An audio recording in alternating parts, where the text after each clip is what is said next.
कल एक फैसला आया था काजी फैज़ साहब की बेंच का, जिसमें मीनुद्दीन साहब भी शामिल थे, जिसमें ये फैसला किया गया था कि आर्टिकल 184(3) के तहत जितने मुकदमात हैं जिनमें बड़ी पब्लिक इम्पोर्टेंस का मामला है उनकी कार्रवाई रोक दी जाए। तो चूँकि मीनुद्दीन साहब उसके सिग्नेटरी थे, उन्होंने साइन किया था वो जजमेंट, तो उन्होंने आज जब बेंच आया 12 बजे अभी थोड़ी देर पहले, तो उन्होंने कहा कि मैं इस केस में अब शामिल नहीं होना चाहता। अब चूँकि 4 जज साहिबान रह गए थे, तो अब नेक्स्ट स्टेप यही है कि चीफ जस्टिस साहब एक बेंच को तश्कील करेंगे, लेकिन अब वो फुल बेंच होता है, 5 मेंबर होता है, 7 मेंबर, 9 मेंबर, ये उनकी मर्जी है। वो जो भी फैसला करेंगे हमें वो बिल्कुल तस्लीम है। वो फुल बेंच बनाना चाहते हैं, वो भी बिल्कुल दुरुस्त है। वो छोटा बेंच बनाना चाहते हैं, किसी डिफरेंट उसकी कॉम्बिनेशन या परम्यूटेशन करना चाहते हैं, उस पर हमें वो उनका अपना इंटरनल मामला है सुप्रीम कोर्ट का। और जहाँ तक PTI का ताल्लुक़ है और मेरा बतौर वकील ताल्लुक़ है, मुझे ना कभी इतराज़ हुआ है ना कभी होगा। वो जो भी करेंगे हमें मंजूर है।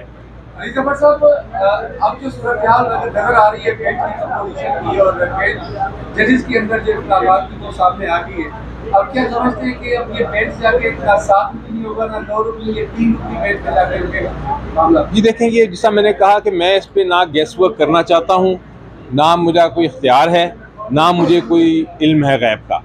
वो जो चीफ जस्टिस साहब और सीनियर जजेस बैठ के फैसला करेंगे उसके मुताबिक हम बिल्कुल पेश होंगे।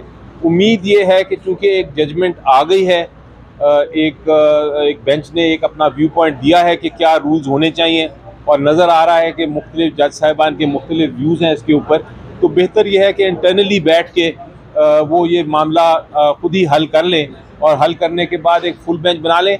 इशू फुल बेंच बना दें या कोई और कॉम्बिनेशन कर दें, वो उनकी मर्ज़ी है। लेकिन इशू जो मेरे मुताबिक इशू बेंचेस का नहीं है, इशू एक फंडामेंटल इशू है जो कि आइन का इशू है कि इलेक्शन होने चाहिए, और इलेक्शन कब होने चाहिए, और क्या इलेक्शन कमीशन ऑफ पाकिस्तान के पास ये इख्तियार है कि वो डिले कर सकते हैं किसी भी बहाने से। तो ये इश्यूज़ हैं जिसके ऊपर पूरी कौम इंतज़ार कर रही है कि कोई ना कोई फ़ैसला किया जाए।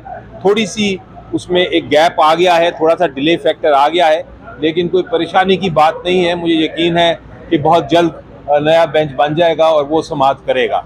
तो मुझे हमें उम्मीद सुप्रीम कोर्ट से ही है। सुप्रीम कोर्ट ही, मैं हमेशा कहता हूँ, लास्ट डिफेंस है, लास्ट लाइन ऑफ डिफेंस जमहूरियत में, इलेक्शंस में और एनार्की में।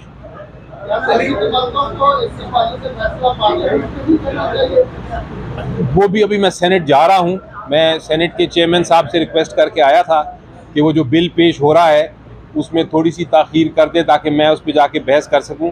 उसके ऊपर भी मेरा बड़ा क्लियर व्यू है कि ये जो बिल पेश किया जा रहा है, एक तो जल्दबाजी में किया जा रहा है, नंबर 2 इसकी टाइमिंग पे मुझे ऑब्जेक्शन है, और नंबर 3 कुछ चीज़ें ऐसी हैं उस बिल में जो कि सिर्फ आइनी उसमें तरमीम की ज़रूरत है, वो आम कानून के ज़रिए नहीं लाया जा सकता। तो मुझे एक बड़ा कानूनी ऑब्जेक्शन है, आइनी ऑब्जेक्शन है, कॉन्स्टिट्यूशनल ऑब्जेक्शन है कि जो कुछ चीज़ें हैं उसमें वो दुरुस्त नहीं हैं, उनको तब्दील करना चाहिए। कुछ चीज़ें हैं जो मेरिट्स पे उसको जायज़ा लिया जा सकता है और वो शायद बेहतरी की तरफ ही प्रोसेस को लेके जाएं। जहाँ तक मेरा अपना ज़ाती ताल्लुक़ है, और जहाँ पार्लियामेंट के बिहाफ पे मैं बात करूँ या सेनेट के बिहाफ पे बात करूँ, मुझे फ़ख्र है सेनेटर होने का, और मुझे यकीन है कि सेनेट जो है वो जो बेहतरी है कानून की उसके ऊपर अपना गौर करेगी, गौर व फिक्र, ना कि ये कोई पॉलिटिकल गेम खेलेगी, क्योंकि ये मामला बड़ा इम्पॉर्टेंट और अहम मामला है। आर्टिकल 184(3) का मामला है, सुप्रीम कोर्ट का मामला है, सुप्रीम कोर्ट के इख्तियारात का मामला है, फंडामेंटल राइट्स जो बुनियादी हकूक़ हैं आप सबके, उनकी इन्फोर्समेंट का मामला है। इसलिए इस पर गौर व फिक्र करना चाहिए।